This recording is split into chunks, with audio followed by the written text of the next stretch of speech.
এবার এক ইউনিয়ন পরিষদ চেয়ারম্যান ও তার স্ত্রীর প্রায় ১৫,০০০ কোটি টাকার অস্বাভাবিক লেনদেনের তথ্য পেয়েছে দুর্নীতি দমন কমিশন দুদক।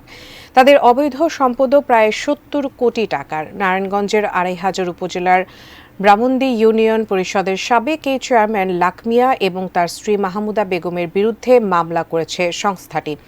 এদিকে ১০ কোটি টাকার অবৈধ সম্পদ থাকায় মামলা হয়েছে সাবেক বাণিজ্য মন্ত্রী টিপু মুন্সি দম্পতির বিরুদ্ধেও। তাহিদ স্বরূপ জানাচ্ছেন বিস্তারিত। নারায়ণগঞ্জ জেলার ২৫০০ উপজেলার ব্রাহ্মণদী ইউনিয়ন পরিষদের সাবেক চেয়ারম্যান লাকমিয়া। দুর্নীতি দমন কমিশনে তার বিরুদ্ধে অভিযোগ ছিল চাল গম সরকারি অর্থ আত্মসাতের। ১.৫ বছর আগে শুরু হওয়া অনুসন্ধানে পাওয়া যায় চমকপ্রদ কিছু তথ্য। দুদক জানিয়েছে, অনুসন্ধানে লাকমিয়ার ৫৫ কোটি টাকার অবৈধ সম্পদ আর ১৪,০০০ কোটি টাকার বেশি সন্দেহজনক লেনদেন পাওয়া গেছে। তার স্ত্রী মাহমুদা বেগমের অবৈধ সম্পদ প্রায় ২০ কোটি টাকা এবং সন্দেহজনক লেনদেন ৫০০ কোটি টাকার।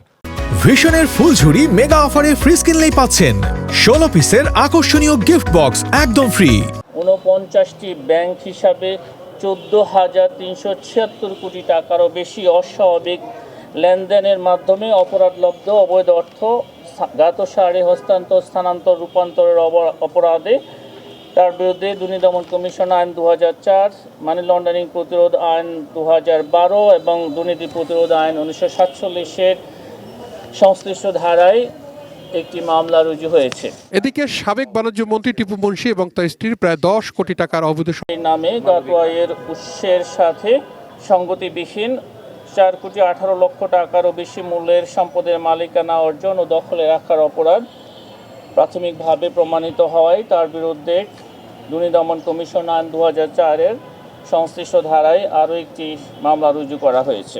তার দুই মেয়ের বিরুদ্ধে আরও বিস্তারিত অনুসন্ধানের সিদ্ধান্ত গৃহীত হয়েছে। অপরদিকে প্রায় ৩০০ কোটি টাকার আত্মসাৎ মামলায় বাংলাদেশ ব্যাংকের সাবেক গভর্নর ডক্টর আতিয়ার রহমান এবং জনতা ব্যাংকের সাবেক চেয়ারম্যান ডক্টর আবুল বারাকাত সহ ৩ জনের বিদেশ যাত্রায় নিষেধাজ্ঞা দিয়েছে দুদক। তাহিদ স্বরূপ, এটিএন নিউজ, ঢাকা।